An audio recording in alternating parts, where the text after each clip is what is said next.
నిన్నటి రోజు ఉపన్యాసంలో రామచంద్రమూర్తి సీతాలక్ష్మణ సహితుడై కొందరు ఋషుల యొక్క ఆశ్రమాన్ని దాటారు. శరభంగ మహర్షి, సుతీక్ష్ణుడు. ఆయన ఆశ్రమాన్ని 2 మాటలు దర్శనం చేశారు. ఒక మాట వెళ్ళి మళ్ళీ 10 సంవత్సరముల తర్వాత మళ్ళీ సుతీక్ష్ణుని యొక్క ఆశ్రమానికి వెళ్ళారు. అలాగే అగస్త్య భ్రాత, ఆయన తక్కువ వారేం కాదు. చాలామంది అగస్త్య భ్రాత అంటే ఏదో తగినంత ప్రాముఖ్యత లేనివారు అని అనుకుంటుంటారు. అలా రామాయణంలో ఎక్కడా ఏం లేదు. ఆయన మహానుభావుడు, చాలా గొప్ప తపస్వి. కానీ ఆయన ఇంట్లోనే అన్నగారు చాలా గొప్ప తేజస్సు కలిగినటువంటి వాడు, విశేషమైనటువంటి తపోబలం ఉన్నవాడు. కాబట్టి ఇక అన్నగారికి తమ్ముడుగా ఉండిపోయాడు తప్ప ఇంకా ఆయనకి అంటే వేరే పేరు ప్రకాశించలేదు. అది దోషం కాదు కూడా, చాలా గొప్ప విషయమే. ఒక ఇంట్లో అన్నగారు చాలా గొప్పవాడైతే ఆ అన్నగారికి తమ్ముడు అని పిలవబడడం చాలా మర్యాదతో కూడుకున్నటువంటి విషయం. తండ్రి గారికి కొడుకు అని చెప్పినా, ఫలానా మామగారికి అల్లుడు అని చెప్పినా, ఫలానా అన్నగారికి కొడుకు అని చెప్పినా దోషం ఏమీ కాదు. అది కీర్తికారకం. తన వంశంలో అటువంటి వారు ఉన్నారు అని చెప్పి, తనకి ఆత్మబంధువులలో అటువంటి వారు ఉన్నారు అని చెప్పి చాలా సంతోషించదగినటువంటి విషయాలలో అదొకటవుతుంది. కాబట్టి మీరు జాగ్రత్తగా గమనిస్తే అరణ్యకాండ ప్రారంభం దగ్గర నుంచి కూడా మీకు ఇక రావణ సంహారం వైపుకి ఋషులు అడుగులు వేయించడం మొదలు పెడతారు రాముణ్ణి. అందుకే ఒక్కొక్క ఋషి చెప్పే మాట రాబోయేటటువంటి కథకి సంబంధించినదై ఉంటుంది. శరభంగుడి దగ్గరికి వెడితే ఇంద్రుడు కనపడతాడు. ఇంద్రుడు రాక్షస సంహారం గురించే రామచంద్రమూర్తికి కావలసిన సమర్థత ఎలా ప్రకాశించాలో శరభంగ మహర్షితో మాట్లాడుతూ ఉంటారు. రామ, నీ దర్శనం కోసమే నేను ఎదురు చూస్తున్నాను, నీ దర్శనం అయిపోయింది, నేను ఇంకా బ్రహ్మలోకానికి వెళ్ళిపోతున్నాను అని శరభంగ మహర్షి వెళ్ళిపోతారు. సుతీక్ష్ణుడు ఆయన ఒక ఆశ్చర్యకరమైన మాట ఒకటి అంటాడు. అన్నీ చెప్పి ఆశ్రమం గురించి ఇక్కడికి అప్పుడప్పుడు లోభ పెట్టడానికి లేళ్ల యొక్క గుంపులు వస్తుంటాయి రామా, జింకలు వస్తూ ఉంటాయి అంటాడు. అంటే రాముడు అంటాడు, నాకేం వాటి గురించి పెద్ద చింత లేదు, నా చేతిలో ధనుర్బాణాలు ఉన్నాయంటాడు. నవ్వి ఊరుకుంటాడు సుతీక్ష్ణుడు. కానీ రామాయణ కథలో రాబోయే కాలంలో ఆ జింకయే లోభ పెట్టి రామాయణ కథని ఒక గొప్ప గతికి తిప్పింది. ఋషులు ఒక సర్గలో 2-3 సర్గల్లో ఒక ఘట్టంలో మాట్లాడారు అంటే అరణ్యకాండలో మాట్లాడిన మాటలన్నీ కూడా రామచంద్రమూర్తి యొక్క అవతార ప్రయోజనం వైపుకి అడుగులు వేయిస్తాయి. ఇవన్నీ ఒకెత్తు. అగస్త్య మహర్షి ఇచ్చినటువంటి విష్ణుచాపం ఎక్కడ రామచంద్రమూర్తి ఆశ్రమాన్ని నిర్మాణం చేసుకుని నివసిస్తే అవతార ప్రయోజనం నెరవేరుతుందో అటువంటి ప్రదేశాన్ని పంచవటి నిర్ణయం చేసి చెప్పడం ఒకెత్తు. ఇప్పుడు ఆ పంచవటి ప్రదేశానికి సీతాలక్ష్మణ సహితుడై రాముడు బయలుదేరి వెడుతున్నాడు. వెడుతుంటే ఆయనకి చెట్టు మీద ఒక చాలా పెద్ద శరీరం కలిగినటువంటి పక్షి కనపడింది. అది ఒక పక్షి అంటే పక్షులలో పెద్దదిగా చెప్పబడేటటువంటిది సాధారణంగా గ్రద్ద కాకపోతే ఒక డేగ, రాబందు, అవి తప్ప అంతకన్నా పెద్ద పెద్ద పక్షులు లోకంలో ఎక్కువగా చెట్ల మీద కనపడే ఉండవు. కానీ అసాధారణమైనటువంటి పరిమాణంతో ఉంది ఆ పక్షి. కాబట్టి రాక్షసుడు అనుకున్నాడు ఆయన. రాక్షసుడే పక్షి రూపంలో ఇక్కడ ఉన్నాడు అని, నీవు ఎవరు, ఎందుకు ఇక్కడ ఇలా పక్షి రూపంలో చెట్టు మీద ఉన్నావు అని అడిగాడు. అడిగితే ఆయన అన్నాడు, శతం పితృశకం బుద్ధ్వా పూజయామాస రాఘవ సతస్య కులమవ్యగ్రం అధ పప్రచ్ఛ నామచ. నేను జటాయువు అనబడేటటువంటి పేరున్నవాణ్ణి. నేను మీ తండ్రి గారైనటువంటి దశరథ మహారాజు గారికి స్నేహితుణ్ణి. ఈ మాట చెప్పగానేట రాముడు పూజించి మైత్రిని కలుపుకున్నాడు అన్నాడు. శ్రీరామాయణాన్ని మీరు యథాతథంగా చదివితే ఇన్ బిట్వీన్ ది లెటర్స్ అంటుంటారు ఇంగ్లీష్లో. అంటే అక్కడ ఉన్నదేదో అదే మీరు చదివితే మీకు అందులో కొత్తగా ఒక ప్రయోజనం వనగూడుతుంది అని నేనేం భావించను. నేను అందుకే తరచు మీతో ప్రస్తావన చేస్తూ ఉంటా. రామాయణం ఒక ధర్మశాస్త్రం. మనిషి తన జీవితాన్ని మెరుగుపరచుకోవడానికి శ్రీరామాయణంలోంచి ఏ ముత్యాలు ఏరుకోవాలో ఆ ముత్యాలు ఏరుకోవాలి. రాముడు వెంటనే మైత్రి చేయడానికి కారణం ఒక్కటే, నేను మీ తండ్రి గారికి సఖుడను అన్నాడు జటాయు. తండ్రి గారి స్నేహితుడు అన్న మాట వినపడగానే తండ్రిగానే భావించాడు. నా తండ్రి స్నేహితుడంటే నాకు తండ్రి వంటి వాడే. వెంటనే పూజించాడు రాముడు జటాయుని. అది పక్షే కావచ్చు, కానీ వెంటనే పూజ చేశాడు. ఇది ఇవాళ లోకంలో లుప్తమైపోతున్నటువంటి ధర్మం. సాధారణంగా తండ్రి గారి స్నేహితులు అన్న వాళ్ళకి అంత గౌరవం ఇవ్వగలిగినటువంటి స్థితిలో అన్ని కుటుంబాల్లోనూ లేదు. తండ్రి గారంటేనే గౌరవం క్షీణించిపోతుంది. ఇక తండ్రి గారి స్నేహితులంటే వాళ్ళని మనం గౌరవించేది ఏమిటనేటటువంటి స్థితి కాదు.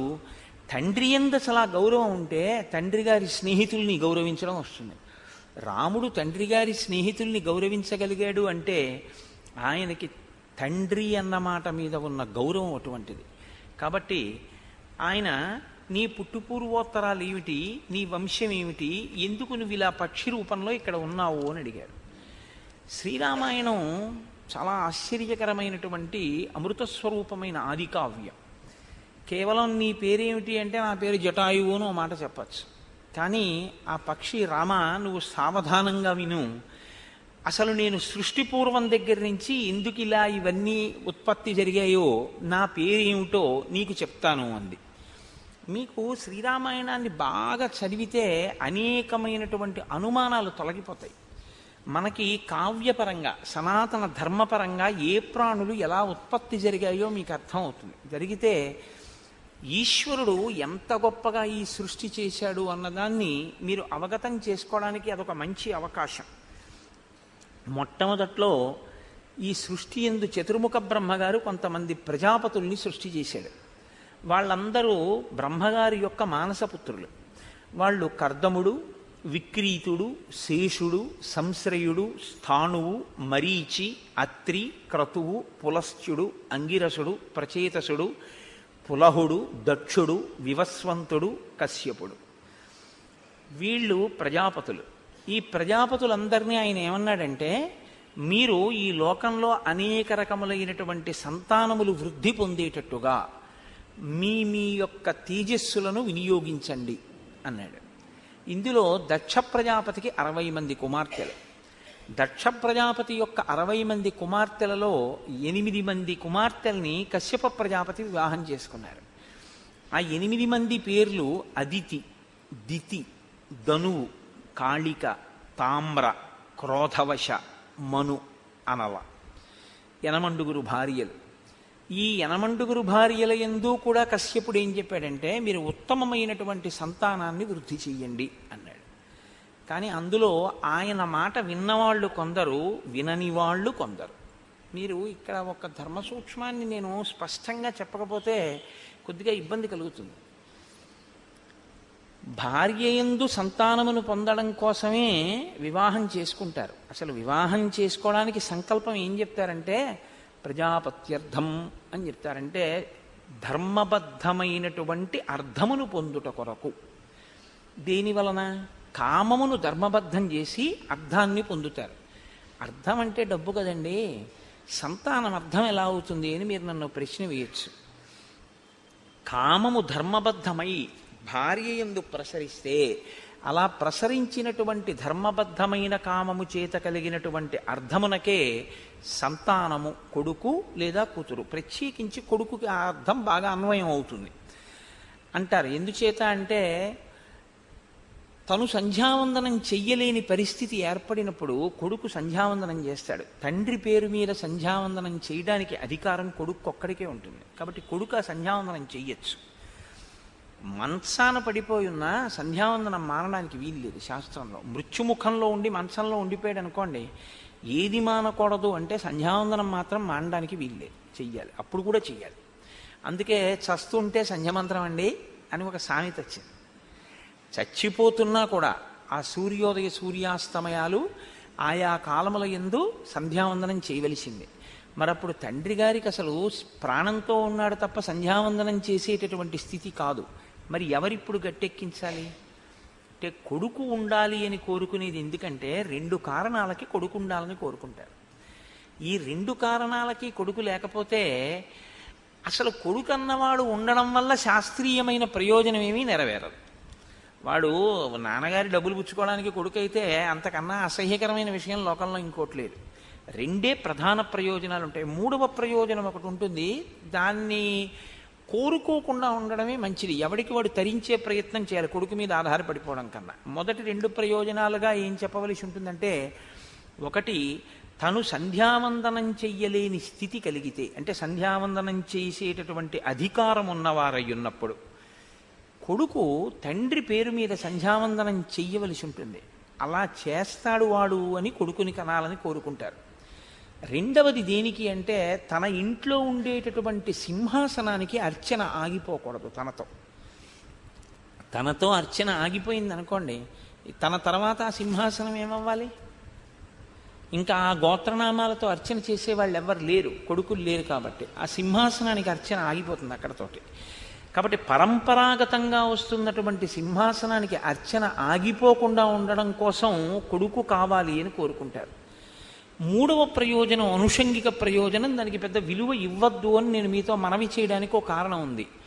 మూడవది, ఆయన పుత్రుడై ఉంటాడు అని నమ్మాలి. ఎందుకంటే తండ్రి శరీరం పడిపోయిన తర్వాత ఆయన గయ వెళ్ళి శ్రాద్ధం పెడతాడు అని. కానీ వాడు పెడతాడు అని మీరు నమ్ము కూర్చుంటే వాడు పెట్టకపోతే, కాబట్టి మనం ఓపిక ఉండగా మనం జాగ్రత్త పడ్డం మనకి మంచిది. వాడు పెడితే మంచిదే, పెట్టకపోయినా మనంతటా మనం జాగ్రత్త పడ్డం మంచిది. దంతంబుల్ పడనప్పుడే తనువు ఎందారూఢియున్నప్పుడే కాంతాసంఘము రోయనప్పుడే జరాక్రాంతంబు కానప్పుడే వింతల్ మేన చెరించునప్పుడే కురుల్ వెల్వెల్ల కానప్పుడే చింతింపన్వల మీ పదాంబుజములన్ శ్రీకాళహస్తీశ్వర అంటాడు ధూర్జటి. నిజంగా ధూర్జటి కాళహస్తీశ్వర శతకం లాంటి గ్రంథం అద్భుతం. ఎవరైనా ఈశ్వరుణ్ణి స్తోత్రం చేస్తారు, ధూర్జటి అలా కాదు. ఈశ్వరుడి దగ్గరికి వెళ్ళి తన బలహీనతలు చెప్పుకున్నాడు. ఈశ్వర, నన్ను ఎలా గట్టెక్కిస్తావయ్యా అన్నాడు. వివిధ సందర్భాలలో మనిషికి ఉండేటటువంటి బలహీనతలు ఈశ్వరుడి దగ్గరికి వెళ్ళి చెప్పడం మీరెవరి విషయంలో చూడరు. ఈశ్వరుడి దగ్గర కూడా తను చాలా పవిత్రుల్లా నటిస్తాడంతే తప్పు చేసి. ధూర్జట అలా కాదు, ఈశ్వరుడి దగ్గరికి వెళ్ళి తన తప్పు చెప్పుకున్నాడు. ఎంత గొప్పగా చెప్పుకున్నాడంటే, వేశ్యల యొక్క సుఖాన్ని అనుభవించి అనుభవించి వాళ్ళు గిల్లితే ఈ శరీరం అంతా కాయలు కాసింది ఈశ్వర, అయినా నాకు ఇంకా కామం తీరలేదు, ఈ కామం తీరేటట్టుగా నువ్వు నన్ను అనుగ్రహించవా అన్నాడు. తమ కంబొప్ప పరంగనాజనుల పరద్రవ్యంబులన్ మృత్యులింగ మహోద్యోగము చేయునెమ్మనము దానింపట్టి వైరాగ్య పాశంబులన్ చుట్టి బిగించి నీ చరణస్తంభంబునన్ కట్టివైచి ముదంబెన్నడు కల్గజేయ గదవో శ్రీకాళహస్తీశ్వర అంటాడు. ఏమి పద్యాలో, ఒక్కొక్క పద్యం అమృత భాండం నిజంగా. అందులో నాకైతే చాలా గొప్పగా అనిపించేది ఏమిటంటే, ఆయనకి ఎంత తత్వం అర్థమైందో కానీ నిజంగా, ఆలంచున్ మెడకట్టి దానికి అపత్యశ్రేణి కల్పించి బాలవ్రాతము నిచ్చిపుచ్చుకొని సంబంధంబు కావించి అంటాడు. ఈశ్వర, నన్ను ఇలా కట్టేశావయ్యా, ఎంత చమత్కారంగా కట్టావంటాడు. సరే, ఇప్పుడు మళ్ళీ కాళహస్తీశ్వర శతకంలోకి లోపలికి ఎందుకు కానండి. కాబట్టి ఇప్పుడు కొడుకులు ఉండాలి అని కోరుకోవలసినటువంటి అవసరం ఎందుకు కలుగుతుంది అని మీకు నేను చెప్పాను. అయితే ప్రజాపత్యర్థం అని కదా అడుగుతాం, బిడ్డల కొరకు కదా, కామాన్ని ధర్మబద్ధం చేసి అర్థంగా సంతానాన్ని పొందుతాం. ఎందుకంటే వాడు ఇదిగో ఈ ఉద్ధరణ చేస్తాడు అని. కానీ వాడలా చేయకపోతే అది వేరు విషయం. కానీ సత్పుత్రుడన్నవాడు కలగడానికి శాస్త్రంలో ఒక మర్యాద ఉంది. ఎట్టి పరిస్థితులలోనూ కూడా సాయంకాలపు అసుర సంధ్య వేళలో భార్యా సంగమం చేయకూడదు, పరమనిషిద్ధం. ఎందుచేతనంటే సాయంకాలపు అసుర సంధ్య వేళలో భార్యా సంగమం చేయడం వల్ల కాని బిడ్డలు పుడితే వాడు ఆ వంశంలో పైన పరమపుణ్యాత్ములై అశ్వమేధాది యాగములు చేసిన వాళ్ళు కూడా తలకిందులుగా నేల మీద పడిపోయేటంతటి దురాత్ముడవుతాడు. వాడు లోక కంటకుడవుతాడు, లోకాన్నంతటినీ బాధ పెట్టేవాడవుతాడు. శాస్త్రం అలాగే మాట్లాడుతుంది. భాగవతంలో హిరణ్యాక్ష హిరణ్యకశిపులు పుట్టడానికి కారణం ఇదే చెప్తారు. కశ్యప ప్రజాపతి దితి విషయంలో అసుర సంధ్య వేళ సంగమించినటువంటి కారణం చేతనే ఆ విశ్వవసో బ్రహ్మకి ఆ తర్వాత కైకసికి వాళ్ళిద్దరికీ కలిపి దారుణమైన సంతానం కలిగారు. కైకసి రాకూడని సమయంలో వచ్చింది విశ్వవసోబ్రహ్మ దగ్గరికి. వచ్చి బొటనవేలిని నేల మీద రాస్తూ నిలబడింది. నిలబడితే ఆయన త్రికాలజ్ఞుడు మహానుభావుడు విశ్వవసోబ్రహ్మ. నువ్వెందుకు వచ్చావు అని అడిగాడు. నేను కొంత చెప్పగలను, అంతకన్నా ఆడదాన్ని మనసు విప్పి ఏం చెప్పగలను, నీ వలన కుబేరుడు జన్మించాడు, అంతటి తేజోమూర్తులైన బిడ్డల కొరకు నీ వద్దకు వచ్చాను, నీ తేజస్సు చేత నాకు అటువంటి బిడ్డలు కావాలండి. ఆయన అన్నాడు, నువ్వు రాకూడని వేళలో వచ్చావు, అందుకే నీకు పుట్టేటటువంటి వాళ్ళు లోకకంటకులైన సంతానమే కలుగుతారు. అందుకని మొదట పుట్టినటువంటి రావణాసురుడు అటువంటి వాడే, రెండవ పర్యాయం పుట్టినటువంటి కుంభకర్ణుడు అటువంటి వాడే, మూడవదిగా జన్మించినటువంటి శూర్పణఖ అటువంటిదే. అప్పటికి వేళ దాటి చీకటి పడింది కాబట్టి నాలుగవ వాడు మాత్రం విభీషణుడు ధర్మాత్ముడు జన్మించాడు. కాబట్టి భార్య అన్నంత మాత్రం చేత ఉత్తమ సంతానం పొందుతుంది అని చెప్పడం కుదరదు. ఎందుకనంటే సంగమ సమయం కూడా చాలా ప్రాధాన్యాన్ని సంతరించుకుంటుంది శాస్త్రంలో. భార్యయందు నిక్షేపించకూడనటువంటి సమయంలో తేజస్సుని నిక్షేపిస్తే వాడు లోకకంటకుడు అయిపోతాడు. ఎందుకంటే అది ఉగ్రవేళ అంటారు. అందులో ఆయన చెప్తాడు కూడా కశ్యప ప్రజాపతి, ఈ ఉగ్రవేళ రమించుట ఒప్పు కాదు అంటాడు. అయినా సరే ఆవిడ విందది వేరు విషయం అనుకోండి. భాగవతంలో హిరణ్యాక్ష హిరణ్యకశిపులు మొదలైన వారి జనన వృత్తాంతంలో చెప్తారు ఆ విషయాన్ని. కాబట్టి కొందరు భార్యలు విన్నారు ఆయన మాట, కొందరు భార్యలు ఆయన మాట వినలేదు. మరి కశ్యపుడు ఎందుకు పట్టించుకోడు అంటే, కశ్యపుడు బ్రహ్మతేజస్సు కలిగిన వాడు, ఆయన మహానుభావుడు ప్రజాపతి, ఆయన కర్తవ్యాన్ని ఆయన నిర్వహిస్తాడు, చెప్తాడు. ఒకసారి వినలేదనుకోండి, మీ కర్మ అనుభవించండి అని చెప్తాడు. కాబట్టి కశ్యప ప్రజాపతి తేజస్సుకే పుడతారు యనమండుగురికి పిల్లలు, కానీ యనమండుగురి పిల్లలు ఒక్కలా ఉండరు. అది కారణం. ఇది మీరు ఈ రహస్యాన్ని పట్టుకోవాలి. శ్రీరామాయణంలో జటాయువు మాట్లాడాడంటే అనవసరంగా మాట్లాడలేదు, అందులో చాలా పెద్ద ధర్మ సూక్ష్మాన్ని బిగించాడు. అందరూ దక్ష ప్రజాపతి కుమార్తెలైన యనమండుగురు కశ్యప ప్రజాపతి భార్యలు, అందరి సంతానము ఒకలాంటి వాళ్ళు కలగలేదు. మొదటి భార్య అదితి. మొదటి భార్య అన్నమాట ఎందుకు వాడాలి? యనమండుగురులో ఒకటి అదితి. అదితికి 12 ఆదిత్యులు అంటే ద్వాదశాదిత్యులు ఆమె బిడ్డలు, యనమండుగురు వసువులు ఆమె బిడ్డలు, 11 రుద్రులు ఏకాదశ రుద్రులు ఆమె బిడ్డలు, 2 అశ్వినులు అశ్వినీ దేవతలు ఆవిడ బిడ్డలు, మొత్తం 33 మంది దేవతలు కూడా ఆమెకే కలిగారు. అంటే ఆమె కశ్యప ప్రజాపతి యొక్క మాటలను ఔదల దాల్చింది, భర్తని అనుగమించింది, భర్తని ఉపాసించింది. ఆ కారణం చేత 33 మంది దేవతలు ఆవిడికి కలిగారు. దితికి దైత్యులు జన్మించారు, ధనువుకి హయగ్రీవుడు జన్మించాడు, కాళికకి నరకుడు కాలకుడు అనబడేటటువంటి 2 జన్మించారు, తామ్ర అనబడేటటువంటి ఆవిడికి 5 ఆడపిల్లలు పుట్టారు. క్రౌంచి, భాసి, స్వేని, ధృతరాష్ట్రి, శుకి. క్రోధవశ ఈవిడికి, ఆ క్రోధవశ అనబడేటటువంటి తల్లికి 10 మంది కూతుళ్ళు పుట్టారు. మను అనబడేటటువంటి ఆవిడికి మనుష్య జాతి అంతా ఆవిడికే జన్మించారు. అందుకే మనందరం కూడా ఎవరి సంతానం అంటే, మనందరం కూడా కశ్యప ప్రజాపతి యొక్క సంతానంలోకి వస్తాం. మనుష్యులందరూ కశ్యప ప్రజాపతి యొక్క భార్య యందు ఉత్పాదింపబడ్డారు. అనల ఈవిడికి ఫలవృక్షములన్నీ కూడా ఆవిడ యొక్క సంతానంగానే జన్మించాయి.